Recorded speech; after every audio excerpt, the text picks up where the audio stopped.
Have you ever met Jenni? That morning I flew to Spain to film, and I got there and they went, how was the NTAs? I went, I actually think I met the man I'm going to marry.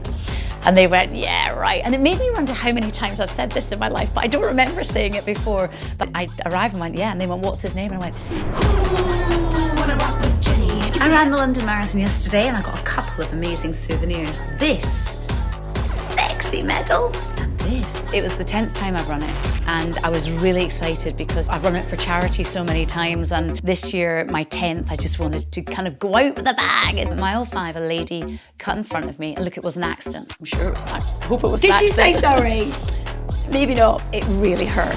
Never take a sleeping pill off the person sitting next to you that you don't know, because I did that once and I passed out immediately, and then when I woke up and I was at the end of a 12-hour flight. You got drugged on a plane? What was that? And he went, oh, it's something I picked up in Mexico. I was like, oh, okay, maybe you should have told me that. Because of all the running I do, I've always just kind of taken supplements to support my joints, and collagen is a key supplement for that. And I just wanted to create a better supplement than the ones that I had been taking. So I kind of came up with this concept of the ultimate collagen sachet, the ultimate collagen supplement, and a year on, we launched Kollo Health, and we launched it just as lockdown arrived. So we were like, oh my God, is this gonna be a disaster? Welcome to the Mile Fly Club, your VIP lane to first-class travel tips, tell-all talk and turbulent life tales. Think the Mile High Club, only with more clothes, but no less outrageous. Each week, I'll be inviting high-flying, globe-trotting guests to bear all in my club. So if you're searching for some tantalising travel tidbits and a good old gossip, you've arrived at the right destination. Now sit back, relax, and get ready to take off with the Mile Fly Club. Ladies and gentlemen, we've now reached our cruising altitude. I'll go ahead and turn off the seatbelt sign, so sit back, relax, and enjoy the flight. This episode of the Mile Fly Club is brought to you by our good friends at Florette Salad. Are you looking for the holiday of a lifetime? We've got 5 great destinations to choose from. Imagine jetting off to Koh Samui or Cancun, relaxing in Dubrovnik, exploring New York or Seville.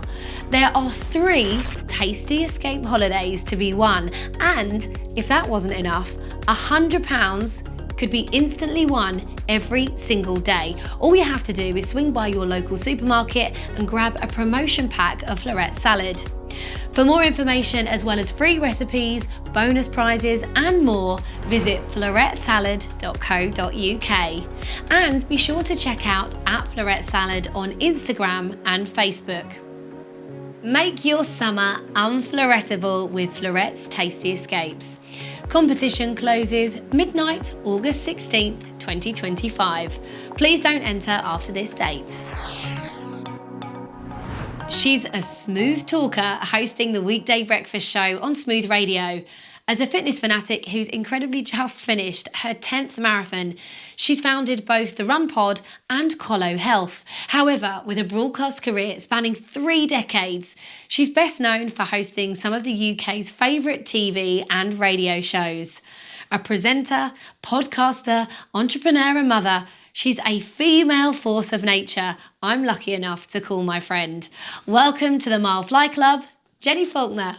Jenni, it's so good to see you again. Thank you, it's lovely to be here. Thank you so much for being a guest. Are you kidding? I'm delighted to be here. Well, it was this time last year that I was talking to you. I know you came on my podcast. Because I was so scared and nervous, and you were like somebody that I admire because of your running and the marathon. So I was about to do the London Marathon and I needed your advice, and you were amazing. Such an inspiration. Smashed it though. You did so well. And also, I mean, it's a great day, isn't it? It is a great day. And look, you just completed it a couple of days ago. So how do you feel? It was the 10th time I've run it. And I was really excited because, you know, to do 10 and I've run it for charity so many times. And this year, my 10th, I just wanted to kind of go out with a bag. And it didn't go to plan, which was a bit disappointing after all the training, and I was in such a great place. But ultimately, the day is phenomenal. No matter what happens on the day, it is incredible in terms of running camaraderie, atmosphere. I mean, it was a gorgeous sunny day, which was brilliant for spectators, less so for runners. It's for me, it's the greatest experience. However, at the end of the race, I did discover that I had an injury. So I got my medal and I also got a broken foot. So annoying. I mean, but that didn't just happen like towards the end. It happened earlier on. Yeah, in the marathon. and look, it just goes to show no matter how much you train for any kind of race, it doesn't necessarily go to plan. Things don't happen the way you want them to all the time. And in a dream world, I'd have carried on pacing at exactly the pace I was doing for pretty much the first half, and I'd have carried on like that till the end. But at mile 5, a lady cut in front of me, and look, it was an accident. I'm sure it was an accident. I hope it was an accident. Did she say sorry? Maybe not, but she was in her own space, doing her own race, and she ran over my foot. But you know, like if you stood on a dog's paw accidentally, they'd yelp. I remember making that noise and I almost fell over, and it really hurt. That was at mile 5. So I carried on going, and by like mile 13, 14, it was hurting. So I had to walk quite a lot of the way. And then when I got to the end and changed shoes into flip-flops, I was like, wow, my foot is quite black. It got really black and blue with bruising, which got bigger and bigger overnight. And then I went to hospital, and I've got a fracture. So 10 marathons, is that it now? Are you doing any more? Well, do you know, so I said this, and I say this every year. I say, when I've done my marathon, and look, loads of people will say this as well. You cross the finish line, you go, that is it. I feel really proud of what I've achieved. I've done it. I've ticked the box. I can move on. However, I did, never again. But then, have you not had a kind of little? Yeah, of my course. husband's like, I had FOMO this year, definitely. You see, I was watching people going, "Oh, the atmosphere's because it's so incredible." And my husband went, "Are you going to leave it on that note? You've run a marathon on a broken foot. Are you going to leave it there? No, you don't know so what you he's could have done." And I may have entered the ballot, but let's see.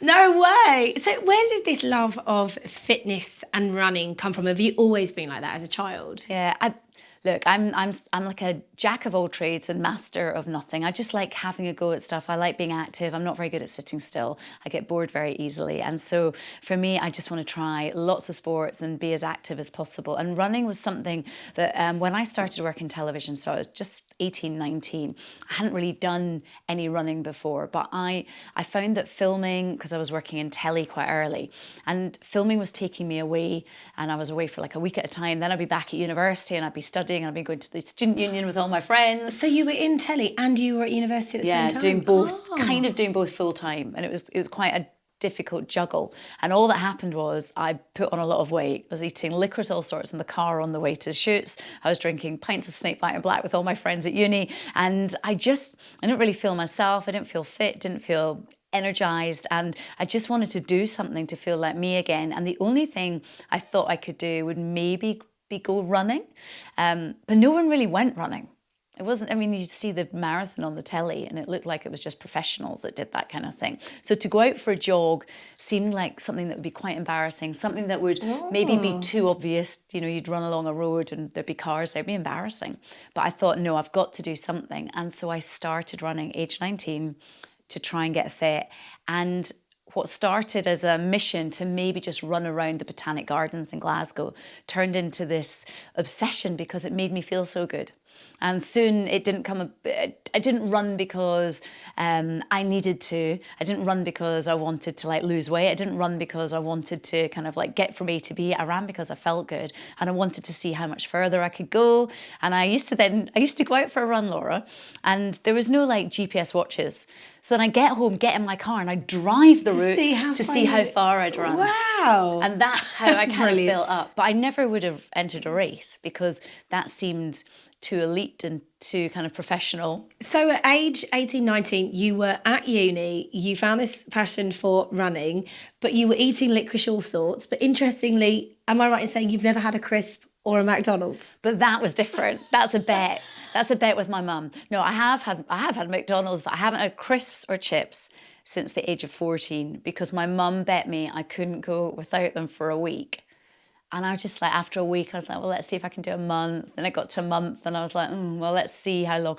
I've got this, it's terrible really, because I don't know why I need to carry on, but It's been going quite a while now. It sounds like it's a challenge when somebody says to you, you can't do something. It makes you want to do it more. Or like, James, your husband, saying to you, do you really want to go out on the marathon you don't like that?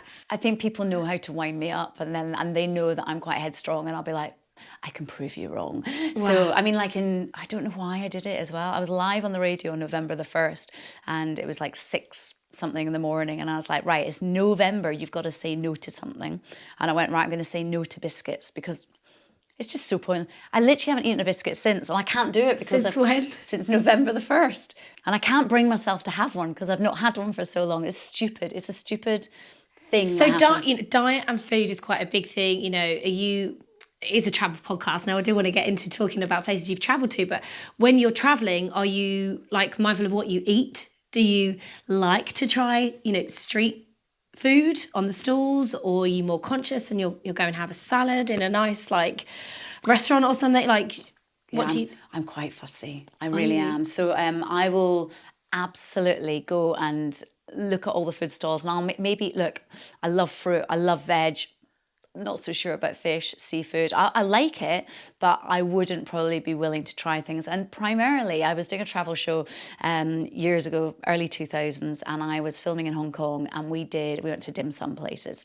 And we did a little crawl of all these amazing dim sum bars, and we went to one, apparently the most expensive dim sum restaurant in Hong Kong. And I got the worst food poisoning from eating. It was like something called birds' nests. I can't remember exactly what it was, but it was awful. And then I was getting on a plane, and I was sick in the whole flight. And I just now am terrified. And then the same thing happened in Cape Town. I was filming there, and we were filming in a restaurant, and I had this smoked fish of sorts, and again, food poisoning on the plane on the way home. And having had food poisoning on planes twice, not good. Trying food abroad, I have become really scared of getting it again, because it's the most unpleasant way to spend a flight. Yeah. So what do you eat then when you're traveling? So I'm just careful. I love trying new things, but I maybe wouldn't be so willing to try things off the street, off little stalls. I'd be like, maybe not this one. What about you? Would you do it? I tend to try whatever. I do try whatever when I'm eating. And I have eaten some crazy things. Like in Australia, I've had kangaroo. So I've had that, an alligator, and all these very low GI. I filmed out there. We filmed a health section for GMTV years ago. I spent a week out there, and we were just saying, Australian diet is amazing if you want to be fit and feel healthy. They're amazingly fit and healthy out there. Yeah. Look, you've travelled so much with your job. You've done property stuff, you've done the travel shows. Tell me about the favourite destinations you've gone to and the travel shows you've done. Well, I don't know. Obviously you do property shows, so you go to quite a lot of areas that maybe aren't, famous, well-known cities or towns. But when you're doing a travel show rather, quite often, because it's going to be on a ITV or BBC, especially when I did the ITV travel show, they wanted you to go to popular destinations. So I'd be going Mallorca, south of Spain, New York, Cape Town, amazing places, but I wasn't going off the beaten track as much. When I did the BBC holiday show, I would go a little bit more off the beaten track, and it was just an amazing experience. So favourite places, Cape Town was one of them, food poisoning aside. And in fact, my brother has now moved to Cape Town. He moved to Cape Town about 18 years ago, so I do go out there quite regularly. New York, all the cities on the East Coast. I love them. What was the travel show you were doing? I did BBC Holiday, and I also did one called How to Holiday, and it was me and Dom Littlewood. So How to Holiday, then you must have some pretty good travel hacks and tips. Well, here's the thing. I feel really bad for Dom. So they decided at the start of the series that we'd split into 2 teams. So there'd be How to Holiday with a budget, How to Holiday with no budget. So with a budget was Dom, without a budget was me. So I would be going to Val d'Isère and helicoptering in. You always got the good gigs and he got the bad. We both thought they were going to switch it up, and they're like, no, that's the way it is. Oh my God, it was amazing. Wow. I lived life very nicely for for quite a while. And how long did you And do Dom that? was like, Dom would be staying in like, I mean, this is awful. I really know I lucked out here. Dom would be staying in like a youth hostel in Hong Kong. I'd be in the Ritz-Carlton. Wow. Yeah. Wow. I mean, it was pretty amazing. We now interrupt your flight for a word from our advertisers. This episode of the Mile Fly Club is brought to you by our good friends at Florette Salad. Florette is a farmer-owned cooperative and they're pretty amazing. Farming sustainably and caring for nature and the environment is a passion and priority for them. No wonder they're the UK's leading salad brand. Whether you want to boost your meals with some extra nutrition or shake up your usual dinner go-tos, Florette's got your back. They'll help you to reimagine salads one plate at a time, making them unflorettable. For more information, free recipes and more, visit florettesalad.co.uk and be sure to check out at Florette Salad on Instagram and Facebook. Make your year unflorettable with Florette Salad. The important thing about travel is experiencing it all. It's quite nice to see what the youth hostels are like.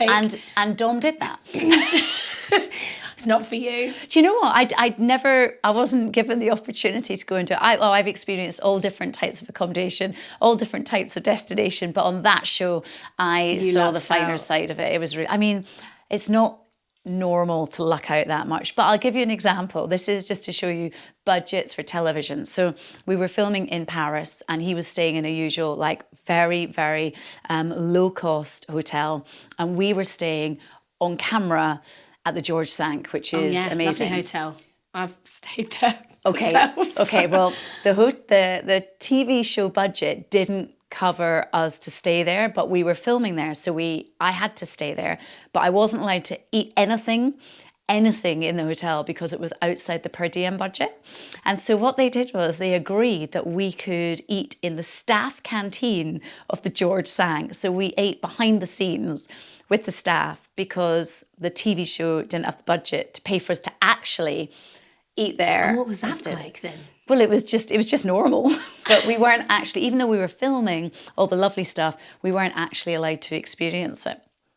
Well, you still went to the George Sank. Still went Very there. nice Very hotel. nice. You spend a lot of time in Marbella as well. I have done, yeah. Because when I was little, my mum and dad used to holiday near there, about 15, 20 minutes away from there. So in that area, I have spent a lot of holidays growing up. And so I've kind of introduced my husband and daughter to it. Look, I love golf, I love running, and it's kind of ticks all the boxes down there. So golf, when did you get into that?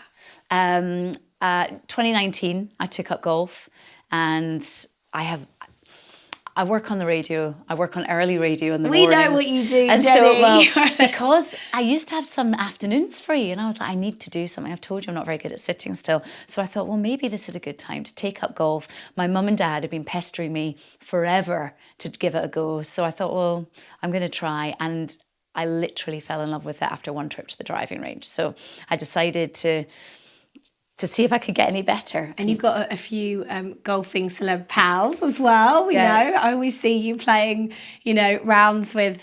I've seen you playing with John Terry, haven't you? Yeah, and he was running the marathon as well. He was running the marathon. He was blaming me on Sunday for him signing up. I mean, I have talked about the marathon and told everyone how good it is, and it was a hard race on Sunday, so it didn't go to plan for everyone, as I said. So golf is a big thing in Scotland as well, which is where you're obviously from. How often do you get to go back there, or do you see yourself as a Londoner now? I'd love to go back more. I have been working weekends for the last 13 years. And in fact, just recently in the last month, I've stopped working weekends. Oh, have you? And so the marathon is now done. And so I'm on the first weekend after the marathon, I'm up to Scotland. However, I have this now. And so I don't know how feasible it is going to be. So in 2 days, I'm meant to be flying to Scotland, but I have to wait and see. You can fly. You can fly with this, but the problem is there's quite a lot of walking in the airport, and at the moment I'm not meant to walk. So if I can get those little buggies but then there are other people that probably merit the buggies more so than me. So you have a broken foot. I know. Jenni. And then when we get there, everything was going to be golf related, outdoor related. My parents and I, and my husband and my daughter, we were all going to go and do quite a lot of activity based stuff. So I may not be going on this occasion, but I go up as often as I can, maybe every few months. So because of Ella's school as well, it's just not as easy. Where in Scotland do you go back? They are just outside Glasgow. So can you say where outside? Because I've become more aware of Scotland of recent. So like around Lenzie, Bearsden. So I grew up in Mulgai. Okay. And my mum and dad are kind of like 20 minutes further out. The scenery is so beautiful. Amazing. I did I took the children on a bike ride, and we ended up cycling 13.6 miles over Easter around Loch Katrine. Okay, very nice indeed. And it was just, I love it. And you can ski there, obviously not at the moment. You can do, I mean, there's so much. My parents live just off the West Highland Way, so it is just breathtaking. Whenever I go home, and I love it, even just when they pick me up from the airport and we drive, so you come through the city for like 10 minutes, but even then already when you land at Glasgow Airport, you can see the Campsies and everything. It's beautiful. But then driving out of town to mum and dad's house, within 5-10 minutes of leaving, Glasgow Airport, you are just in stunning scenery. It's just lovely. Do you think when Ella's grown up that you will eventually move back up that way, or? Well, it's difficult. I would love to. I'd love to be going back up there more. But my work is based out of London. So as long as that's the case, then, that's where I have to stay. But going up there, it's still my home. And you're a big, I see Kollo everywhere. So not only actually are you an amazing presenter, a podcaster, you're on the radio, you're a businesswoman. Well, I never thought that would be the case, though. But, you're an entrepreneur and a businesswoman. It's funny, though, you must think this as well, the kind of things that, the opportunities that present themselves or the opportunities that you create for yourself, and you just have to go, well, let's give this a go, and what's the worst that can happen? It'll fail, but it might work. And that's kind of what happened with Kollo Health, which is our health supplement business. It's me, my husband James, and my friend Tash, and because of all the running I do, I've always just kind of taken supplements to support my joints, and collagen is a key supplement for that. And I just wanted to create a better supplement than the ones that I had been taking. And Tash and James just went, oh, just do your own. And that literally was all they said. And we all went, maybe we should. And so I kind of came up with this concept of the ultimate collagen sachet, the ultimate collagen supplement, and we created it. So it took quite a while to look into it and to find the ultimate collagen that we'd want to put in it, source it, find a factory to make it, work with them to create the right recipe. And then a year on, we launched Kollo Health, and we launched it just as lockdown arrived. So we were like, oh my God, is this going to be a disaster? But actually it was kind of quite good timing, because at that time everyone started looking into their health and fitness and health and well-being, and so actually it flew, and here we are. We've just had our 5th anniversary, and it's going from strength to strength. I mean, I know it is, because I see it everywhere, and I just think, it's so incredible. If you think about your journey through life, your travel, how you've evolved doing all these different things.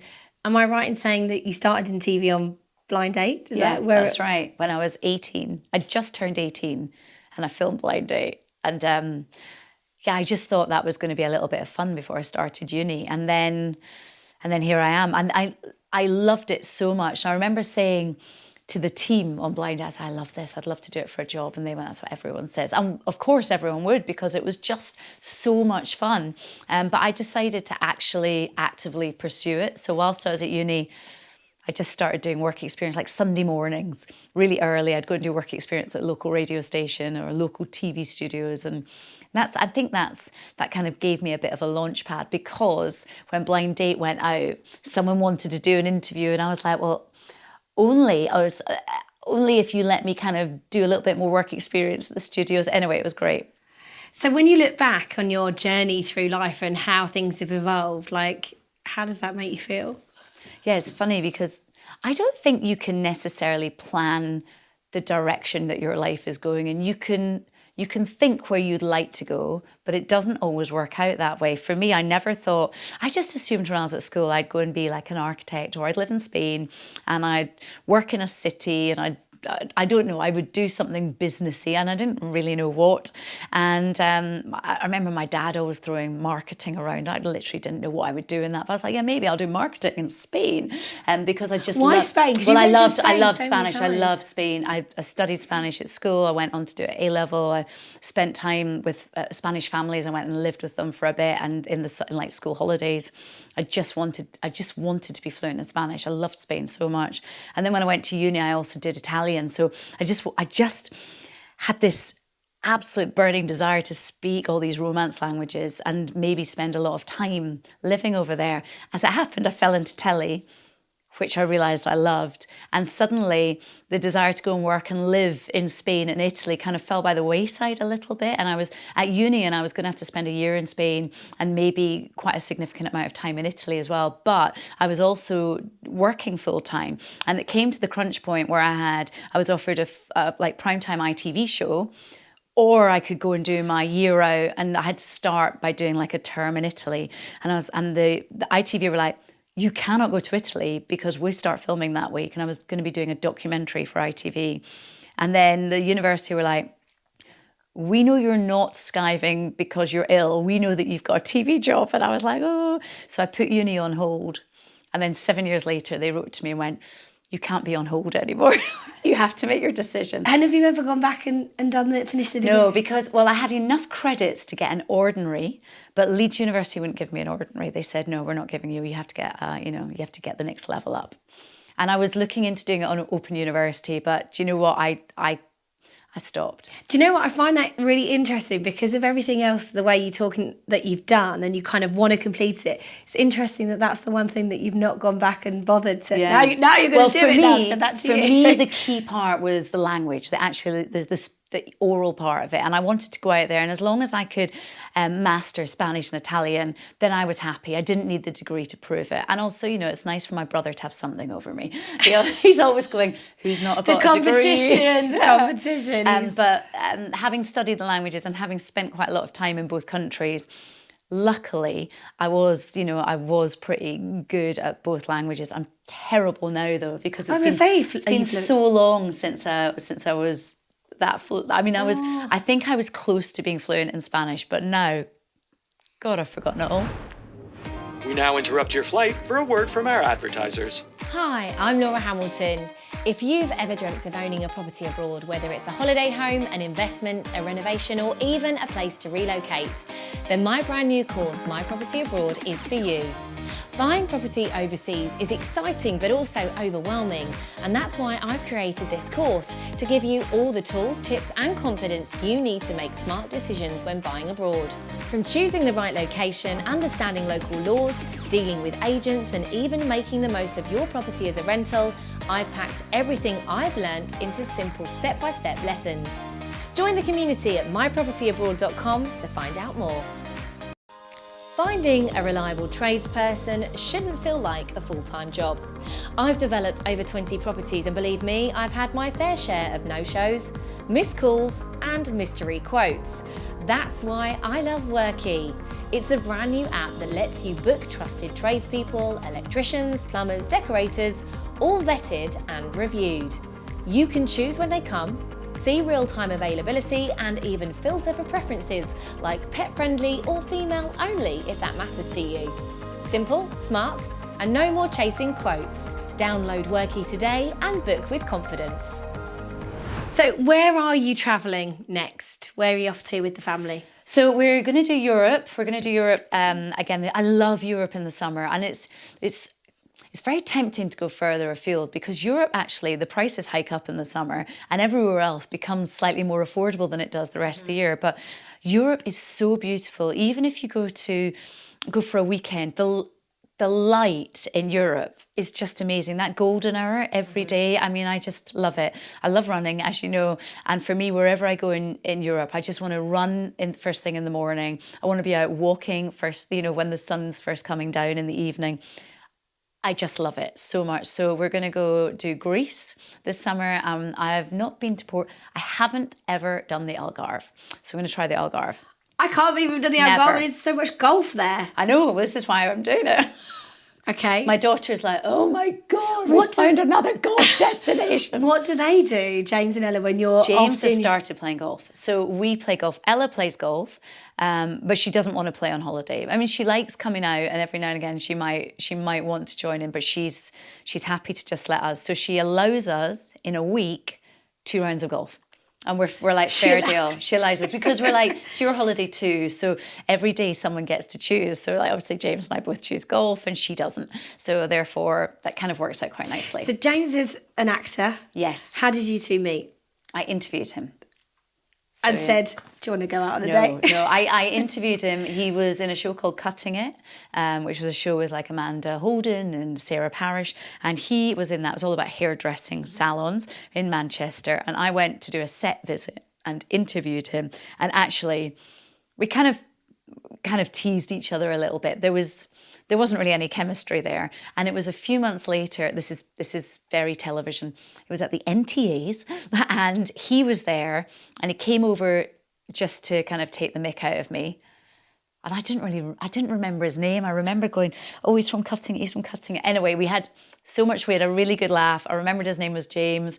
We had such a great night and then said goodbye, swapped numbers. And then next morning, really early, I flew to Spain to film. And I got there and they went, how was the NTAs? I went, I actually think I met the man I'm going to marry. And they went, yeah, right. And it made me wonder how many times I've said this in my life, but I don't remember saying it before. But I arrived and went, yeah. And they went, what's his name? And I went, James. Don't know. I just know his name's James.